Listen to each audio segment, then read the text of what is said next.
साके अगर अच्छे हो तो पत्ते भी आएंगे। ये दिन बुरे हैं लेकिन अच्छे भी आएंगे। स्वस्थ रहिए, मस्त रहिए। नमस्कार दोस्तों, मैं सुमित सिंह राजपुरोहित एक बार पुनः आप सभी का हार्दिक स्वागत करता हूं हमारे YouTube चैनल नवजीवन क्लासेस में। तो दोस्तों, आप सभी को पता है कि संघीय कार्यपालिका में हम सरकार का अध्ययन कर रहे थे। संघीय कार्यपालिका में हम राष्ट्रपति का अध्ययन कर चुके हैं, उपराष्ट्रपति महोदय का हम अध्ययन कर चुके हैं। तो आज हम पढ़ेंगे एक विशेष टॉपिक पर जिसकी हम चर्चा करते हैं, प्रधानमंत्री और मंत्रिपरिषद। तो आज हम जानेंगे कि प्रधानमंत्री और मंत्रिपरिषद के बारे में। ये संघीय कार्यपालिका का एक महत्वपूर्ण टॉपिक है, प्रधानमंत्री और मंत्रिपरिषद। तो इससे पहले मैं थोड़ी बता देता हूँ आपको, जो आपने नहीं देखे हैं तो मेरे वीडियो, तो मैंने आपको पढ़ाया था जब राष्ट्रपति, तो राष्ट्रपति में मैंने पढ़ाया था अनुच्छेद 52, अनुच्छेद 53, 54, 55, ऐसे सारे अनुच्छेद के बारे में मैंने बताया। तो तब अनुच्छेद 52 में तो हमने पढ़ा था कि जो होगा कि अनुच्छेद 52 में स्पष्ट कहा गया है कि भारत का एक राष्ट्रपति होगा, पद की व्यवस्था करता है। लेकिन उसमें हमने अनुच्छेद 53 पढ़ा था मित्रों, आपको याद होगा मेरे प्यारे दोस्तों, मेरे भाइयों और बहनों, आपको याद होगा अनुच्छेद 53 में मैंने आपको स्पष्ट बताया था कि जो संघीय कार्यपालिका की जो शक्ति होगी वो राष्ट्रपति में निहित होगी।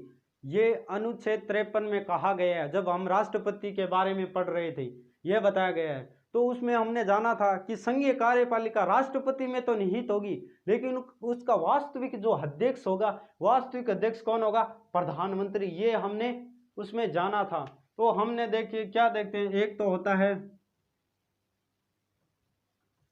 राष्ट्राध्यक्ष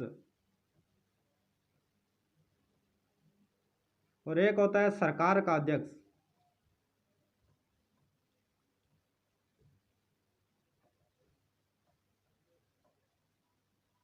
एक होता है राष्ट्राध्यक्ष, एक होता है सरकार का अध्यक्ष।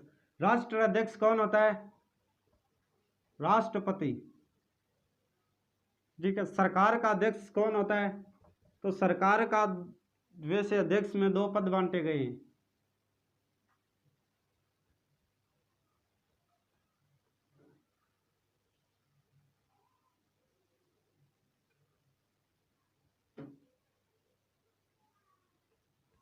एक नाममात्र का, एक वास्तविक।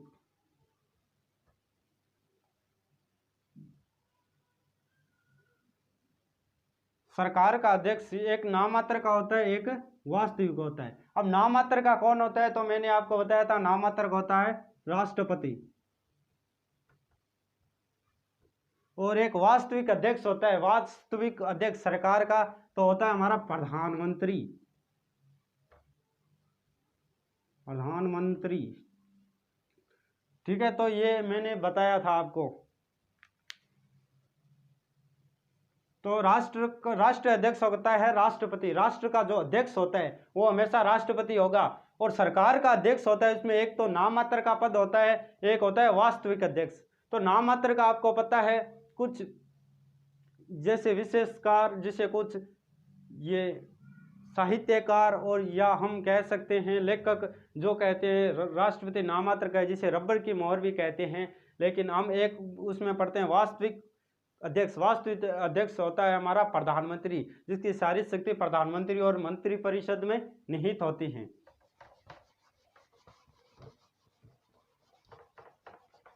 अब हम चर्चा करेंगे प्रधानमंत्री और मंत्रिपरिषद के बारे में।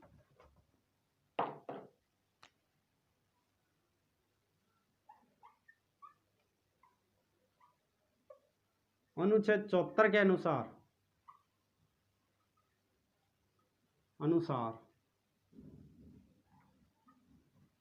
भाई हमारा संविधान का अनुच्छेद 74 क्या कहता है? संविधान का अनुच्छेद 74 के अनुसार हमारा अनुच्छेद, संविधान का अनुच्छेद या आर्टिकल 74 क्या कहता है कि राष्ट्रपति को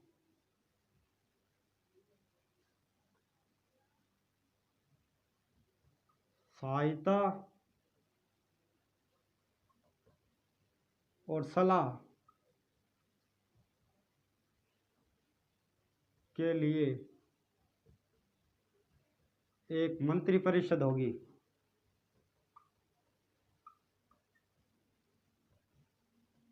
एक मंत्रिपरिषद होगी। ठीक है मेरे दोस्तों, ये संविधान के अनुच्छेद 74 में ये स्पष्ट कहा गया है कि राष्ट्रपति की सहायता और सलाह के लिए एक मंत्रिपरिषद होगी, एक मंत्रिपरिषद का गठन होगा। यह संविधान के अनुच्छेद 74 में कहा गया है। अब हम देखते हैं संविधान के अनुच्छेद 75 में। अनुच्छेद 75 क्या कहता है? प्रधानमंत्री की नियुक्ति राष्ट्रपति करेगा।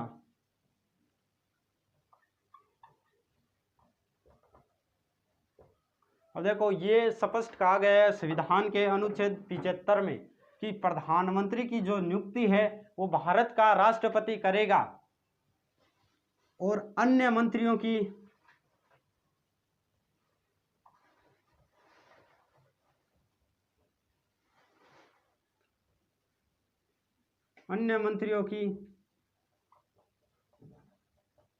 राष्ट्रपति करेगा।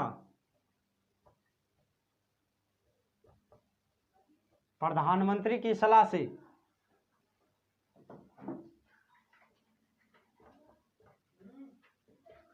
प्रधानमंत्री की सलाह से। अब इधर से देखना मेरे दोस्तों कि संविधान के अनुच्छेद 75 क्या कहता है कि भाई प्रधानमंत्री होता है, उसकी एक नियुक्ति होती है, तो उसकी नियुक्ति कौन करेगा? भारत का राष्ट्रपति करेगा। ठीक है, और उसके साथ अन्य मंत्री होंगे, उसकी भी नियुक्ति भारत का राष्ट्रपति ही करेगा। लेकिन अन्य मंत्रियों की नियुक्ति के संबंध में वो प्रधानमंत्री से सलाह लेगा। प्रधानमंत्री उसे नाम भेजेंगे कि इस व्यक्तियों को मंत्री की नियुक्त करना है, तब वो प्रधानमंत्री की सलाह से नियुक्त करेगा। अब भाई एक क्वेश्चन यहाँ पे ये बनता है कि राष्ट्रपति किसको देश का प्रधानमंत्री बनाता है? तो ये देखना मेरे मित्रों, राष्ट्रपति किसको देश का प्रधानमंत्री बनाते हैं? तो लोकसभा में बहुमत दल के नेता को।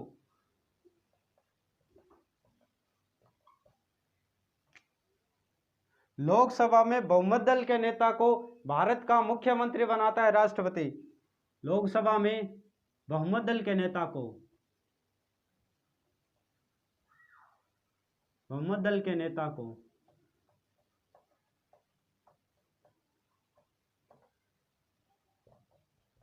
राष्ट्रपति भारत का मुख्यमंत्री बनाता है। प्रधानमंत्री भारत का प्रधानमंत्री बनाता है।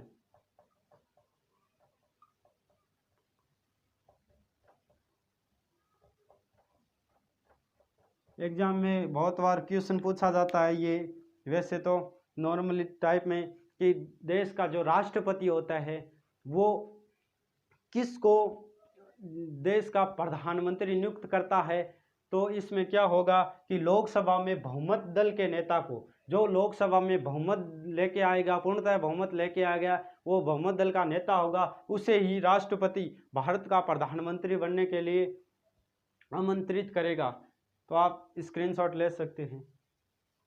ठीक है दोस्तों, अब हम देखते हैं प्रधानमंत्री की नियुक्ति। प्रधानमंत्री की नियुक्ति देखिए, एक इस संदर्भ में क्वेश्चन भी आता है। ठीक है, इसमें एक बार क्वेश्चन पूछा जाता है कि प्रधानमंत्री होता है, जैसे मतलब ये क्वेश्चन है भाई, प्रधानमंत्री होता है, ये क्वेश्चन पूछा जाता है। ठीक है, ऑप्शन में दिया जाता है मनोनीत, 2 नंबर दिया जाता है निर्वाचित, 3 नंबर दिया जाता है नियुक्त, और 4 नंबर दिया जाता है निर्दलीय। ऐसा क्वेश्चन आता है तो मेरे मित्रों याद रखना, मेरे दोस्तों, मेरे भाइयों और बहनों याद रखना, प्रधानमंत्री हमेशा नियुक्त होता है। प्रधानमंत्री की और अन्य मंत्रियों की नियुक्ति होता है। कौन करता है? भारत का राष्ट्रपति। यानी प्रधानमंत्री की, ये क्वेश्चन ऐसा आए कभी तो याद रखना, प्रधानमंत्री की नियुक्ति होती है, न कि वो मनोनीत होता है, न ही वो निर्वाचित होता है।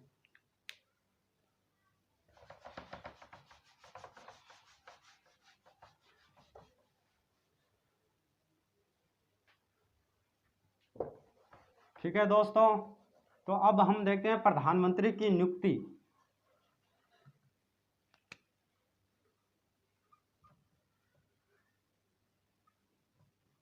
संविधान के अनुच्छेद 75 में, ठीक है, संविधान के अनुच्छेद 75 में प्रधानमंत्री की नियुक्ति कौन करेगा?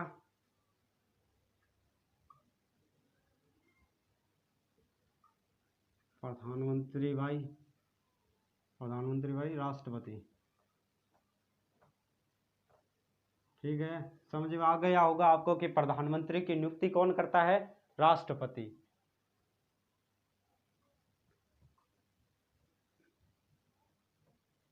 अन्य मंत्रियों की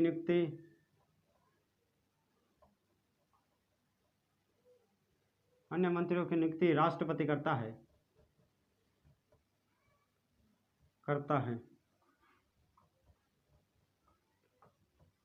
अन्य मंत्रियों की नियुक्ति ही राष्ट्रपति करता है प्रधानमंत्री की सलाह से।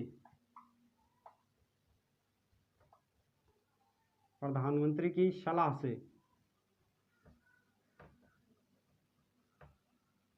ठीक है। और आपको मैंने बताया है कि देश जो राष्ट्रपति होगा वो किसको प्रधानमंत्री नियुक्त करेगा? तो लोकसभा में बहुमत दल के नेता को। लोकसभा में बहुमत दल के नेता को।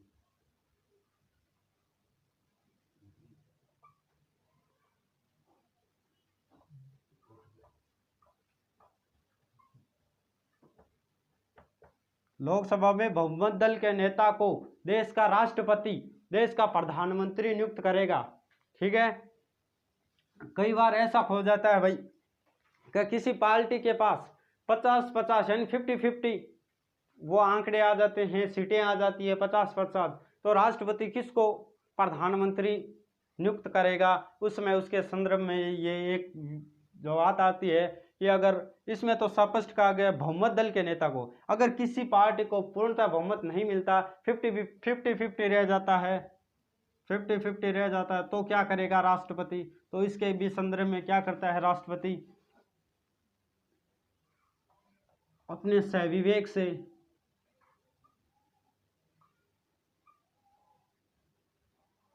अपने सहविवेक से या अपने खुद से या अपने अंदर से, या हम कह सकते हैं अपने आप से, जो कहते हैं अपने सहविवेक से नियुक्ति करता है, फिर करता है।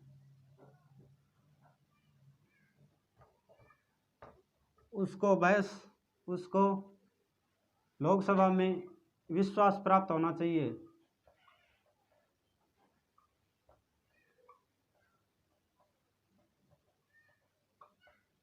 विश्वास प्राप्त होना चाहिए।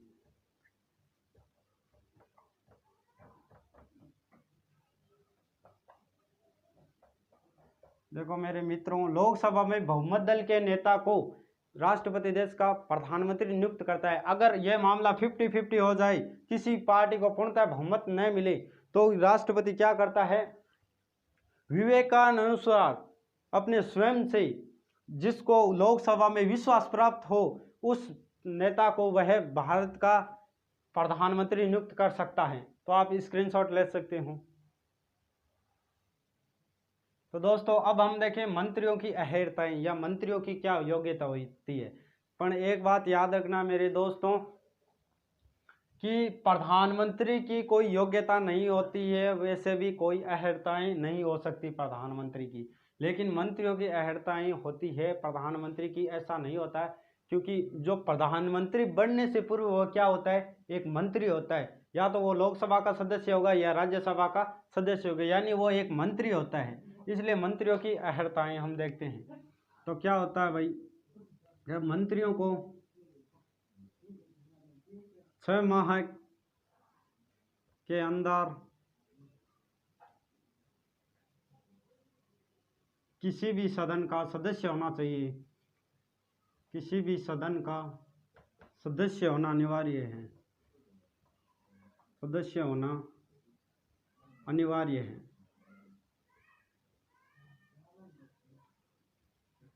या तो वह राज्यसभा का सदस्य होगा या वह लोकसभा का सदस्य होगा, ठीक है।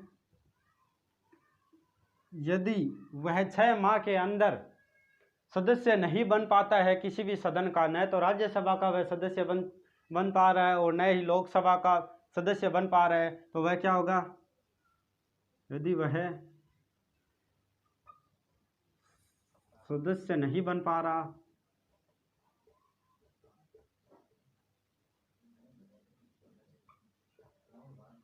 तो उसको अपना पद छोड़ना होगा।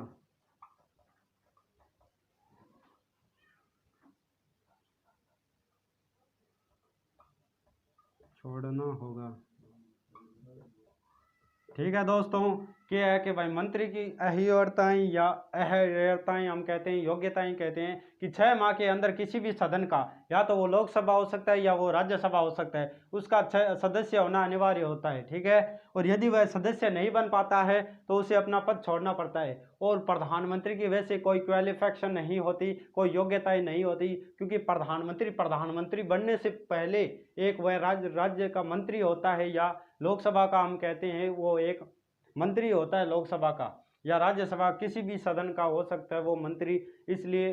और इसकी कोई उम्र नहीं होती है, वैसे लोकसभा में 25 वर्ष होती है और राज्यसभा में 30 वर्ष होती है, इसलिए प्रधानमंत्री की कोई योग्यता नहीं होती है, मंत्रियों की कुछ अहर्ताएं होती है, तो आप स्क्रीनशॉट ले सकते हो। ठीक है दोस्तों, अब हम देखते हैं मंत्रियों द्वारा शपथ ग्रहण, यानी अपने पद ग्रहण करने से पूर्व प्रधानमंत्री और अन्य मंत्री शपथ लेते हैं, ठीक है। तो अब हम देखते हैं मंत्रियों द्वारा शपथ ग्रहण। तो शपथ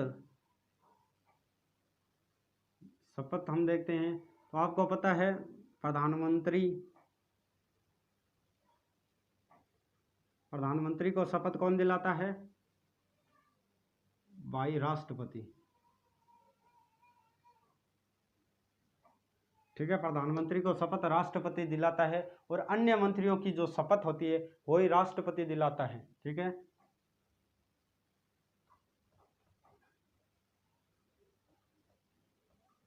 अन्य मंत्रियों की शपथ वो भी कौन दिलाता है? भाई राष्ट्रपति।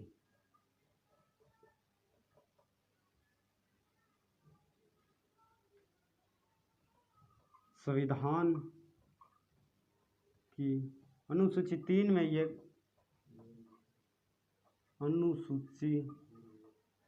संविधान की अनुसूची 3 में यह प्रारूप है, शपथ का प्रारूप है, ठीक है। तो प्रधानमंत्री और अन्य मंत्रियों को राष्ट्रपति शपथ दिलाएगा, वह राष्ट्रपति के समक्ष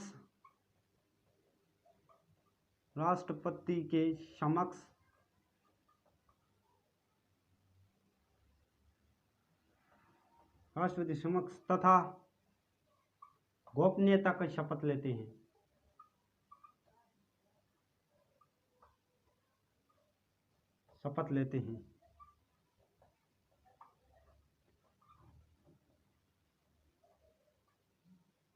ठीक है दोस्तों, जो उनकी शपथ होती है प्रधानमंत्री और अन्य मंत्रियों की, वो 2 प्रकार की होती है। एक तो वह राष्ट्रपति के समक्ष शपथ लेता है, दूसरी होती है गोपनीयता की शपथ। वो कि कोई भी मंत्री हो, मंत्रिमंडल का जो निर्णय होगा वो गोपनीय होगा, गुप्त रखा जाएगा।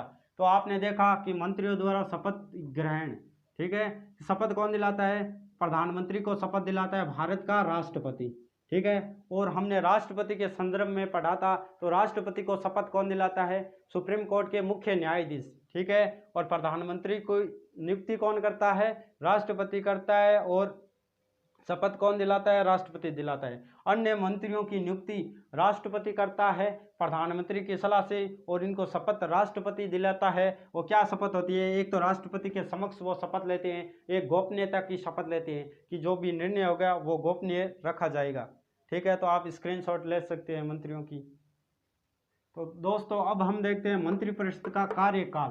कार्यकाल कितना होता है? वैसे तो हम बात करें तो मंत्रिपरिषद का कार्यकाल निश्चित नहीं किया गया है। ठीक है, यह जब तक कार्य कर सकते हैं जब तक इनको लोकसभा में विश्वास प्राप्त हो। ठीक है, और हम बात करें ये राष्ट्रपति के पश्चात पर्याप्त तक कार्य कर सकते हैं। तो मंत्रिपरिषद का कार्यकाल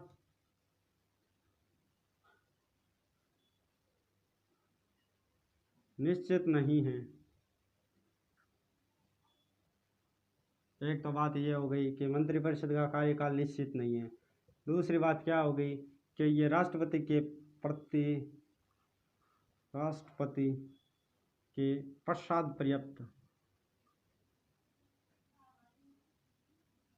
पश्चात पर्यंत तक पद पर बने रह सकते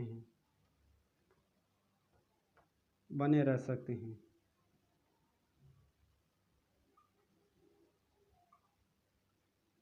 ठीक है, तीसरी बात कैसी है कि जब तक लोकसभा चलती है तब तक मंत्रियों का कार्यकाल चलता रहेगा। यानी लोकसभा के संदर्भ में हम बात करें, लोकसभा का कार्यकाल 5 वर्ष का है। वैसे ही मंत्रियों का कार्य होगा।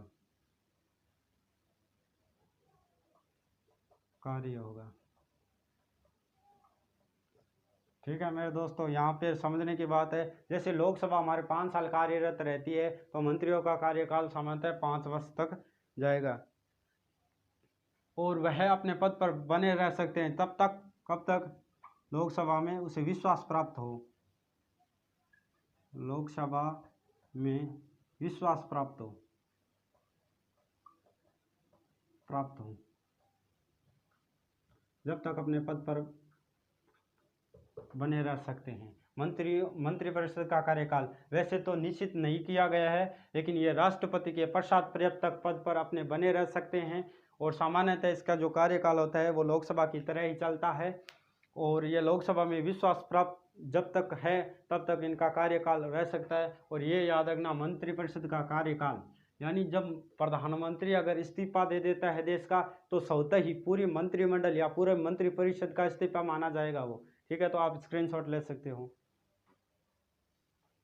देखिए मंत्रिपरिषद का आकार, अब हम दोस्तों पढ़ेंगे मंत्रिपरिषद का आकार। तो मूल संविधान में मंत्रिपरिषद का कोई आकार निश्चित नहीं किया गया था। तो क्या हुआ? संविधान के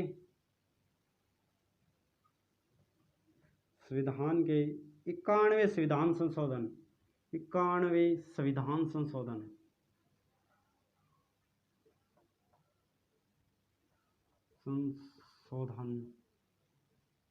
जो हुआ था 2003 में,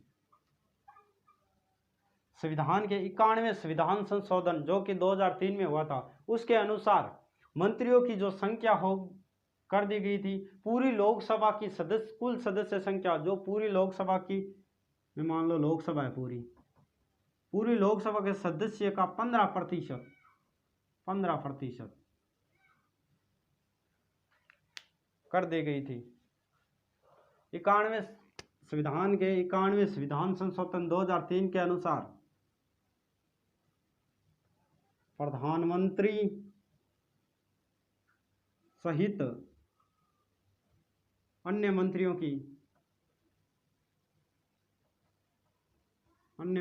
की संख्या या आकार हम कह सकते हैं,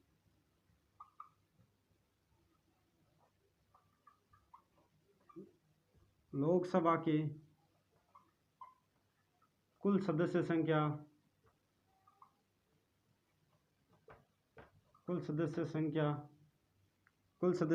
का 15% कर दिया गया है।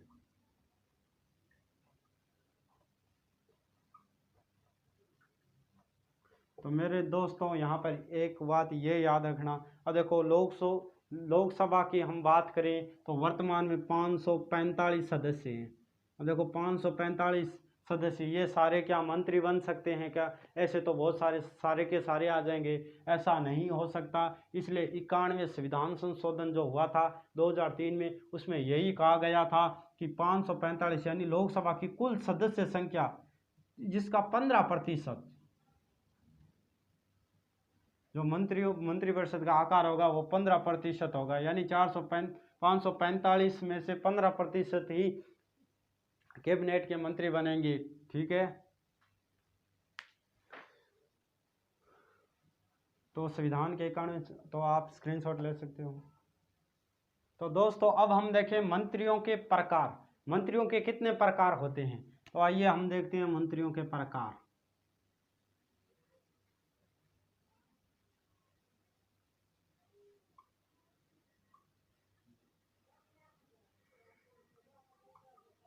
कैबिनेट मंत्री,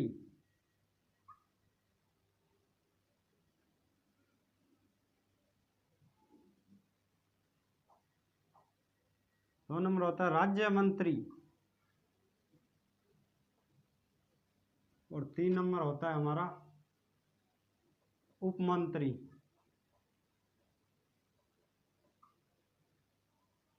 ठीक है, मंत्रियों के प्रकार यानी मंत्रियों के कितने प्रकार होते हैं। तो मंत्रियों को केंद्र में 3 प्रकार से बांटा गया है, कैबिनेट मंत्री, राज्य मंत्री, उप मंत्री। दोस्तों अब देखते हैं कैबिनेट मंत्री, राज्य मंत्री, उप मंत्री। कैबिनेट मंत्री कैसे होते हैं? कैबिनेट मंत्री कुछ विशेष प्रकार के जो मंत्री होते हैं वो कैबिनेट में मंत्री होते हैं। जैसे मैं बात करूं होम मिनिस्टर, गृह मंत्री, अमित शाह हमारे गृह मंत्री है, रक्षा में राजनाथ सिंह हमारे रक्षा मंत्री है। वित्त में मैं बात करूं जैसे निर्मला सीतारमन, वो हमारी वित्त मंत्री है। पीयूष गोयल हमारे रेल मंत्री है। जल संसाधन वो शक्ति मंत्रालय के जो मंत्री है गजेंद्र सिंह शेखावत। ऐसे अनेक मंत्री है वो हमारे कैबिनेट मंत्री हैं। ठीक है, राज्य मंत्री, अब राज्य मंत्री क्या होता है भाई? राज्य मंत्री क्या होता है? जो कैबिनेट मंत्री की सहायता करता है, सलाह देता है, इनको सहायता करता है, वो क्या होता है? राज्य मंत्री।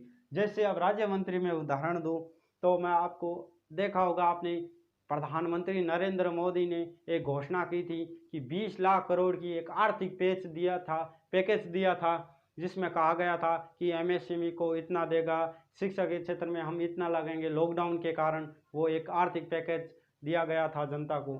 ठीक है, तो उसमें आपने देखा होगा वित्त मंत्री निर्मला सीतारमन जब वो प्रारूप पढ़ रही थी तब उनके एक सहयोगी मंत्री थे, राज्य मंत्री अनुराग ठाकुर, आपने नाम सुना होगा या देखा होगा, अनुराग ठाकुर। वो क्या थे? राज्य मंत्री, यानी कैबिनेट मंत्री की सहायता कर रहे थे, क्योंकि निर्मला सीतारमन जो वो प्रारूप था बिल का वो पढ़ रही थी, उसका ट्रांसलेट कर रही थी, और अनुराग ठाकुर सबको हिंदी में ट्रांसलेट करके उनको समझा रहे थे। यानी इनकी जो सहायता के लिए बनाए जाते हैं वो राज्य मंत्री होते हैं, और इनकी सहायता के लिए जो होते हैं वो उप मंत्री होते हैं। ठीक है, कैबिनेट मंत्री, राज्य मंत्री, उप मंत्री। और कैबिनेट मंत्री में बात करूं, कैबिनेट मंत्री को मंत्रिमंडल कहा जाता है।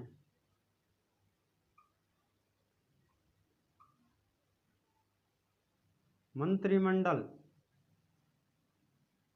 एक होता है मंत्रिमंडल, एक होता है मंत्रिपरिषद।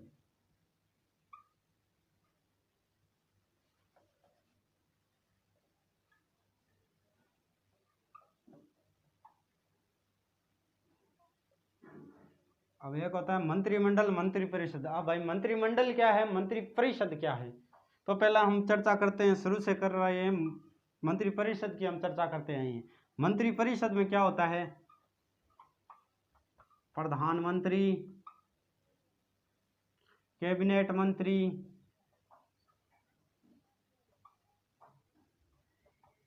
राज्य मंत्री,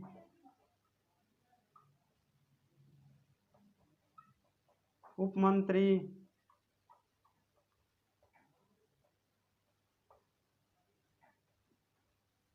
ये सारे सभी मंत्री आते हैं, वो होते हैं मंत्रिपरिषद। यानी कैबिनेट मंत्री हो गया अपना, प्रधानमंत्री हो गया, राज्य मंत्री हो गया, उप मंत्री हो गया, ये सारों को मिलाकर या एकजुट को करके हम करते हैं मंत्रिपरिषद।